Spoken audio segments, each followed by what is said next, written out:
Up next on Davidson and Company, my guest shares his story about a life-changing event.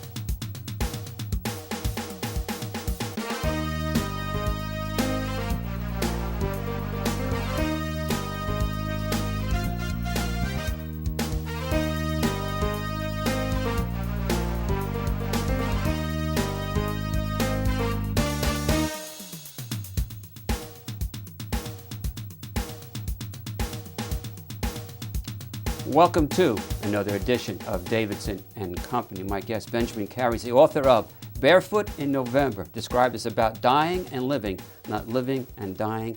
And Benjamin Carey, welcome to the program. Thank you. Here's the obvious question. How would you describe your book, Barefoot in November?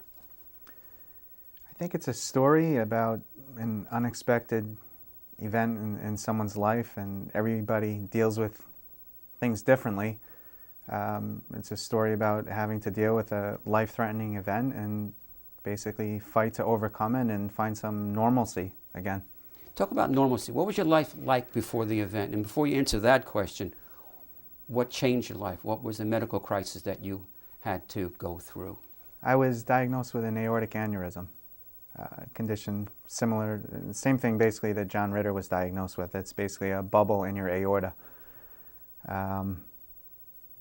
Before that, it was business as usual, normal life, children, wife, taking care of the house, trying to make a living and make the American dream, and just came out of nowhere and had to deal with us. You said the magic word, because I've explored this with other people as well as thinking about it myself. How do you define the American dream? What was the American dream for your family and you? For me, it was really just being able to provide everything for my children and my wife, being happy and trying to minimize any sort of worry or negativity. And before this, slowly I was building the life that I wanted. I had a very humble upbringing myself, and I worked hard to try and put something together for my own family, and was finally making some headway at all that with not a whole lot to start out with. And then out of left field, I get diagnosed with this aortic aneurysm, and basically turned everything upside down. How was it diagnosed? A lot of people have heart palpitations. Sometimes it's just something you ate the night before. What led to your diagnosis? You hit it on the head. That's kind of what I thought, and in retrospect, it was why I delayed everything. I guess I was feeling a little sluggish, feeling a little fatigued, and having been an athlete at one time, I wasn't going to the gym as much. Again, getting caught up with doing everything with the family, and I thought it was just fatigue from not being in shape. And so I had a physical coming up, and my wife, she kept harassing me, make sure you mention to the doctor that you're feeling tired. And I said, Nicole, okay, I'll let him know that I was tired, but I don't think it's anything to worry about. So I went for the physical, and I said, by the way, my wife wanted to make sure that I told you I was feeling tired. And he said, you know what, I'm going to send you for a stress test just to rule out anything heart-related. Okay, well, what does that involve? Well, you got to stand on a treadmill. They're going to hook you up to some electrodes, take some pictures of your heart, and you'll be good to go after that. And so we set up an appointment for that, and basically went about a week later, and out of the blue, they found this thing, and I was shell-shocked. What was your initial reaction? Because, stress, a lot of people take stress tests. Doctors do it routinely now just to rule out things. Exactly what did they tell you about the aneurysm? I remember sitting there, and the tech that had done it, she was a sweetheart, and she's looking, and she's like taking her time, and she's like, I'll be right back, I'm going to get the doctor. And it was like one of those things where you see in a movie. She was gone for like 5 minutes and then 10 minutes, and I'm sitting there and I'm like, oh God, no, this can't be anything. I'm just getting anxious. And they finally came back in 15 minutes later, and the doctor said, has anyone ever told you you have an enlarged aorta? And I said, no, what do you mean? And he basically said, you got to get this checked out, and he pointed to it on the screen, and something didn't look right. I mean, I'm not a doctor, but this thing was very obvious to see the bulge. And, my heart started racing and just, it was a little surreal. I couldn't believe that it was happening, to be honest with you. Now, a lot of people, we are always told if something, you get a diagnosis, get a second opinion, get a third opinion, get a fourth opinion. Did you do what I call quote unquote doctor shopping? And I'm thinking about the doctor in your book, Dr. X particularly. Yeah, absolutely. I mean, Dr. X wasn't a bad guy. He happened to have been the first doctor that I went to. And listen, everybody's got a different take on how they approach things, even the doctors, as far as how they, I guess, analyze everything. And I went to see him, and there wasn't really any sense of urgency to get the surgery when I met with him. But the bottom line is, in retrospect, looking back on this, anything over a 5-centimeter aneurysm they do surgery for. And I believe, I don't remember if mine was 5.6 or something like that. I don't remember the exact measurement, but clearly, looking back, anybody who's over that needs to get surgery. And so you ask, how did you deal with it? Well, I was stubborn. I doctor shopped. I mean, I spent countless hours on the internet. Just my personality type, I really, number one, I didn't want to have the surgery. I mean, I'm young, I'm in shape, I'm working out. I figured somewhere out there had to be science or a reason or something that would prevent me from having to get the surgery. It just didn't sit with me. I was in denial about it. Now, I remember when I read that portion of the book, I think he told you had a risk factor of 1%. How can you go from a risk factor of 1% to having an aneurysm over 5 centimeters, whatever it was? What a divergence in that analysis of your situation.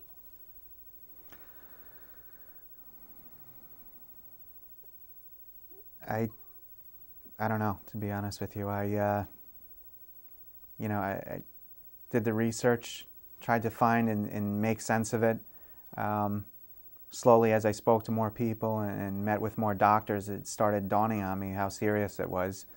But I mean, the first thing I thought when I was diagnosed with it was John Ritter. I mean, this has to be serious because this guy died from it, so it's nothing to mess around with. But I was in denial about it. It really took me a long time to wrap my head around it. I mean, I didn't want someone sawing me in half and cutting into my ribs and doing all this crazy stuff if I could find evidence out there that maybe I didn't need it. So it was scary. I'm going to ask you a very difficult question, and handle it any way you want, because this is my take of reading of the book. You're getting these diagnoses. You realize it's a serious medical condition. You're still working out. There's one part of the book where you're moving a couch with a friend into an apartment in New York City. In my mind, and I'm also going to think about the famous boulder in front of your house, which is a terrific story. Is there a part of you, and this is difficult, I admit it, that has almost, I don't want to call it a death wish, but almost pushing yourself to see how far you can go before you can be in a really dangerous situation? I mean, a guy that's carrying up what they used to call walk-ups in New York City, a heavy couch with a friend, shouldn't be doing this based on what you know about your medical situation, but you're doing it anyway. Unfortunately, it's nothing new for me. I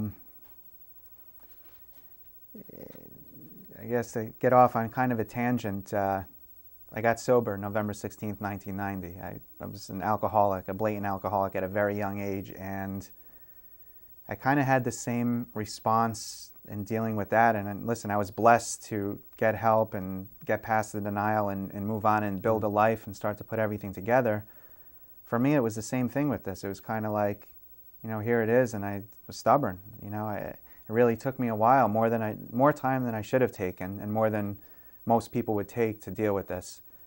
So, yeah, I suppose I did play a little Russian roulette, and it's kind of silly. I have children at home, I have a wife, so anybody who's watching this, if you have anything similar happen, get it taken care of a little more quickly. I mean, John Ritter died from this. There's genetic evidence about it. His brother found out he had one shortly after his death. So it's not something to mess around with. And listen, I'm not proud that it took me that long to put it together and get the surgery, but it was a process, I suppose, like my sobriety, that I had to go through to be able to deal with it and acknowledge it. So. Sitting in the same chair you're sitting in was a writer named Jeanette Walls, who wrote the book called The Glass Castle, probably the most popular and most successful memoir in many, many years. And the one thing that I've always remembered from the book, among all the stories that she told, she said, sitting there where you're sitting, these are my memories. My brother's memories may be different. My parents' memories may be different of the situation, but this is what I remember. The part of the book that I find really fascinating is your wife's memories of your stay in the hospital. I think she wrote down like a diary over like a 2-day period. Very intensive. How does her memories jive with what you remember about your stay, your procedure in the hospital? I believe it was, no, correct me if I'm wrong, because you ran the marathon in 2010, November. So I think you were in the hospital around November of 2009, is that correct? Yes. So what do you remember? How different is your memories from what your wife wrote about in this book? It's humorous. I mean, to this day, we still debate about what really happened and what didn't. And like, there's, you know, she has little stories that I don't remember. You know, not too long after being out of the hospital, one of the classic things was that I didn't remember where I worked, like who I was working for. And listen, a lot of this is a result of, I guess, maybe being on the pump, on the bypass, and the meds, the tremendous amount of morphine that you're on, and everything else. So we definitely have some different memories. I mean, the main part of it, we're on key with each other. We remember it identically, but there are definitely some things. To be honest with you, it wasn't really nearly as bad as I thought it was going to be, and that's why I had mentioned before, if someone else is going through something like this, it's not nearly as bad as I thought it was going to be, and I probably would have gotten surgery a lot sooner. So I remember it as, you know, be honest with you, it's kind of weird, and I didn't realize this until afterwards. It's a little nostalgic. I mean, I look back on it, and I don't necessarily think or remember it as like this horrible, horrible time. And I feel blessed that I was able to have gone through it and gotten help. And her memories of it, I'm sure if you asked her, it was tough on her. You know, emotionally having to take care of the kids. And 5 months pregnant at that point, something like that? Pregnant, I mean, yeah, I'm sure we had very different views. I mean, I had the luxury of having all the morphine and the drugs for a good part of the recovery. Yeah, it was hard on her. You're the third person, also, once again, that I've had contact with in terms of doing the show, Davidson Co. It has a connection to New York Presbyterian Hospital. One is a cardiologist, two, Matt Long, who claims that the hospital saved his life. The fireman who was injured and got run over on his bike underneath a bus in New York City. And now you. What does the hospital mean to you? And talk about Dr. Stewart. Dr. Stewart's the reason I had the surgery. I mean, when they did the surgery on me and they cut out the aneurysm, it was over 7 centimeters. He told me you wouldn't have probably made it till Thanksgiving. And he's the reason I had it, because I was still pretty much in that denial mode, looking for a way to stretch it out, give me some more time. He convinced me to have the surgery, and it was really just the way he appealed to me. You know, he got through to me. He was able to somehow get through to me and form a relationship with me, whereas some of the other doctors didn't. And New York Presbyterian was amazing. Yeah, I feel like today a lot of doctors are let off the hook easily. A lot of hospitals are, because it's just people come in and they need something, they get diagnosed, okay, well, you're the doctor, you must know everything, that's what I'm going to have done. And I know for myself as a patient, I did my diligence, I met with a bunch of different doctors, but I also held them all to a high standard, and I expected them to be candid with me, treat me with respect, treat me like a human being. I expected them to be an expert in their field. And everybody that I came in contact with at New York Presbyterian was like that. You know, they were down to earth. They had the whole package, all of them. The technicians, the nurses, it's amazing. It made the experience a lot easier to deal with. Now, you had some complications. What were those complications? Something to do with the low blood levels, so you're bleeding, I guess, a little too much. Is that true? Yes, and that was worse than the surgery itself. I had atrial fib afterwards, which is not uncommon. Basically, your heart's beating and it's not beating in the right rhythm, and it's scary as hell. You know, being put asleep and having the surgery and then waking up in pain and having to recover, that's bad. But when you're sitting there and the doctors can't get your heart rate stabilized and you can't get it stabilized, it's scary. So the week after, the week that I had to go back into the hospital to have that addressed was the scariest part. I mean, I thought I was going to die. My wife thought I was going to die. It was scary. So I just want to set the time frame up. You had the procedure, you went home, and then you ended up going back into the hospital for this, correct? Yes. So when this is all said and done, when do you finally go home, and how long was your recovery period? All said and done, I guess I had the surgery around November 2nd. I was in for 5 or 6 days, and then I went home. I was home for about 5 or 6 days, and I had to go back in, so I spent another week in the hospital to get the heart rate stabilized and bloods back normalized and everything else. I came back out again just in time for Thanksgiving, which I was grateful for. Mm-hmm. And from that point on, everything seemed to get a lot better. Now, when you say you get a lot better, I just want to take 2 steps back, because I remember that you referenced President Clinton in this book. You called something called Pumphead. Was there a period of depression because of the change in biochemical changes that went on with you from the actual operation itself and then going back in?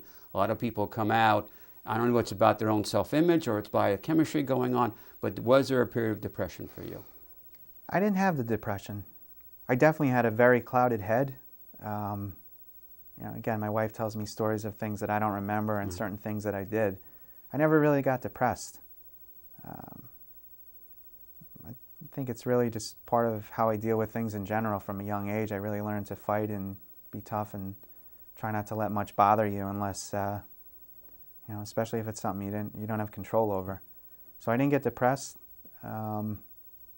Just really tried to stay focused and keep a positive head and try to deal with it the best I could. I want to go back a little bit again because we referenced the rock. There's a great part of this book where you go and purchase a rock, and it's in your front yard. I believe it's a 400-pound rock. So there's the symbols in all of our lives. Sometimes they're totem poles for Native Americans, but there's a lot of symbols that we have that have reference and meaning. Why did you put a 400-pound rock in your front yard? I'm a little nutty. Okay, I like that. I honestly thought I was going to die, to be honest with you. It's a scary thing, and nobody can identify with it unless they've gone through being diagnosed with cancer or having to deal with something related to your heart or just something that threatens your life. Everything stops when that happens. And I just got this wild idea to add some landscaping to the house and discussed it with my wife, and she wasn't a big fan of having a huge boulder in the front, but for me it was something that if I passed, it would be one more thing for them to talk about. I had a humongous boulder delivered by a tractor, thrown on the front lawn. It's there, and it's symbolic. A lot of this book also, besides your medical crisis, is really a book about family, your relationship to your wife, your relationship to your kids. You and your wife's relationship is interesting because you allude to some up and downs. You don't go into the gory details, but they're there. But also, things turn around. She took good care of you. She was very pushy, really pushed you to do a lot of things. She's now in the hospital about to deliver a baby. They're not sure if it's going to be a breech baby or not. There seems to be some questions about whether or not to get a C-section. And it's almost like, I don't want to say you're insensitive because that's not fair. But sometimes everybody reads a book and they have their own interpretations. It comes across a little bit of, you shouldn't have a C-section. Were you going back and forth with this? Because this is the male-female relationship going on the printed page. No, we weren't going back and forth in the sense that she wanted to get a C and I said, no, don't get it. I mean, we were definitely both in agreement that we didn't want her to have the C. I more for the fact that I didn't want the poor thing to have to deal with this afterwards because I know how she is. She's very active. She's very into sports. She's very conscious of her body. And for me, I mean, listen, I could care less. Whatever's going to put her through the less pain and be better for her is what I wanted. I didn't want her to have it if we were able to avoid it because I didn't want her to have to deal with the recovery and be put through the pain. So really from a compassionate standpoint, I didn't want to have to see her go through this. And she didn't either. And it got to a point where she had to have it. There was no choice in the matter. And once we got past that and we knew that it really wasn't an option, it was all good. It was there. We got through it together. And I tried to keep her mind off it. Hence, we decided to to run the marathon together. You know, she was beat up, I was beat up, Right. and I did what we know how to do in my family. You know, pick a goal and work at it and keep your mind off everything else, all the bad stuff. So why the marathon? I mean, you can run. Some people, it's a controversy whether or not there's a runner's high in endorphins, and I've seen some research protocols. It's not necessarily true, but a lot of times running will take you to another plane. But you can get that sense of well-being and feeling and fitness by running 3 miles a day, 5 times a week or 3 times a week. That's one thing. Why make the big jump to running a marathon in a relatively short training time? Because most people are told if you're a beginning runner or if you're an athlete and you've been sedentary for many years, you need about a year for your body to adapt and adjust. Put that on top of the fact that you came through major surgery, it's probably even longer. You guys compressed the whole thing. Why did you do that? I don't know what else we would have done afterwards if we didn't do it. You know, and sit around, slowly become depressed, or maybe try to find something else. Like I said, we're both active. The biggest reason we did it, because it was far-fetched. Like you said, impossible. You know, I mean, this is ridiculous. As our family member said, what are you doing to yourselves for? You know, she just had a baby, she had the C-section, you just had heart surgery. Why do you have to do this? And for Nicole and I, we enjoyed running together, we enjoyed working out together, so it was a no-brainer. You know, of course, I was the nutty one to bring it up, and she was the nutty one who agreed with it. And it was incredible. It was awesome. It was a goal that was very far-fetched, but it gave us something to work toward and keep our mind off all the other things. You know, I was out of work for a while because of the surgery. We had just started getting to a good point before the surgery. She dissolved the business, so we had financial stress. We had the stress of my heart surgery. We had the stress of her having the baby and having the C-section and not being able to be mobile for a certain amount of time. So picked something that was far-fetched, and it certainly kept us busy. Now, you're a writer. I always tell people they're going to run the New York City Marathon. I know a lot of people, they know they had their splits down every mile. I'm going to run the first mile in 7:40. I'm going to add mile 2 in this time, and mile 3 and mile 4. And what I've always told them is, no. It's a book and all the pages are unwritten, and each part of the marathon becomes another page in the book. If that's the case for you, or it's not, how did you approach the marathon? Because I think the beauty for if it's a first-time marathon, is just getting through it. If you really enjoyed this process, then you can have goals each different marathon. How did both of you approach race day and the marathon itself? Written or unwritten? Unwritten. Tried to approach it written. You know, I ran in college. I ran at Hunter College on the track and cross country team long time ago. I was in no shape to be doing a marathon even before the heart surgery. But I did want to run certain splits and try to hit a certain time and try to be that group that made it to the New York Times paper. And my wife reminded me throughout, let's just get through the thing. And our family member said, what are you worried about your time for? Just finish the race. Come on. So by the time we were ready and came close to the marathon, we just wanted to get through it. And it was incredible. I mean, if you're going to do a marathon, you have to do the New York City Marathon. I don't care if you're not a runner. People think, you know, it's you got to be a great runner, or you have to be an elite athlete to do this thing, or you really have to put in tremendous hours. And yeah, some of that might be true, but the bottom line is anybody could do a marathon if you break it up into chunks, and New York City Marathon is the one to do because there's so much going on for those 26 miles that you look down at your watch and you're already 8 miles into the run. There's just so much happening. It's amazing. So the marathon itself is almost a metaphor for something else. What certain points in the race were there difficulties you have to overcome? And I'm not going to tease the audience. I'm going to mention at one point your wife wants to stop because she needs to find a bathroom. Now I have a family of runners, and I know what they do. The New York City Marathon for the men has the world's largest urinal. I think it's still there, but for the women it's a little different. But in most cases, the runners that I know, they just find a spot and no bathroom, and they move on. So what did you kind of go through at that point? Yeah, we weren't, my wife is notorious for that. There's constantly a great banter when we run, and it's really, she's my best friend. You know, we go out on these runs, and there's constantly a friendly banter. And for this, it was like, you know, we're 2 or 3 miles into the marathon, and she's got to go to the bathroom already. I'm like, we just left. It was just porta potties where we left. And I'm going to leave it for the book. Read the Okay. book, and you can read about exactly what happened. But it was a humorous moment, and yeah, there was banter throughout the race, and it was great. I mean, listen, she got me through it. She's an amazing woman. She's strong, and after mile 19, she really pushed to get me through it because my legs were locking up. I didn't think I was going to make it. I'm told we have 3 minutes left. Just want to finish this part of the interview talking about the marathon. Sure. The finish line is unlike almost any, well, there are great marathons throughout the country. Boston's a terrific marathon too. But the finish line in Central Park by what used to be Tavern on the Green, when you're finally coming in and you know you're going to finish, what was that like? It was unreal. I mean, there's just so many people, and you know, like you said, it's a metaphor for many things. For us, finishing that marathon was kind of closing the book on a lot of tough things that we had to deal with, both of us. And you come through. There's a clip of the video on my heart blog, heartosaurus.com. There's a little video on there, and it was amazing. It's exhilarating. You come in. There's so many people cheering, and everybody's finishing, and everybody's going through the same thing, crossing that line, and it was an unbelievable feeling. It's really great. So it's 2 years past your surgery, almost.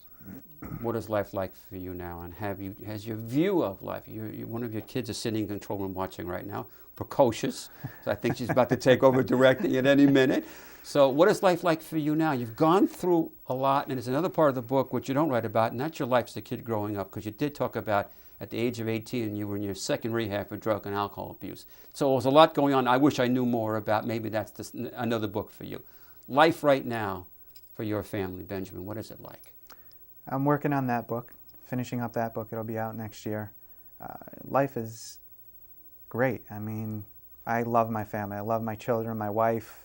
I live for them. They're the most important things in the world to me, more than anything else. It's enjoyable, you know, and as far as the heart surgery goes, I have to remind myself that I had it. You know, I look down at the scar when I get up in the morning, and I'm reminded, because it's easy to forget. Donald Miller wrote a book, A Million Miles in 1,000 Years. Mm-hmm. Amazing book, and the guy basically says that live your life like a story. And I remind myself that every day. Make life a scene, make it memorable, make every day stand out from the next. That's what I try to do, and that's what I remind my family to do. All right, well, the book is called Barefoot in November. Benjamin Carey, thank you so much. Thank you. I look forward to the next book. Great, thanks. All right, thanks for coming Nice in. being here. I'm Larry Davidson. For everyone here at Davidson & Company, thanks for coming, and we'll see you next time.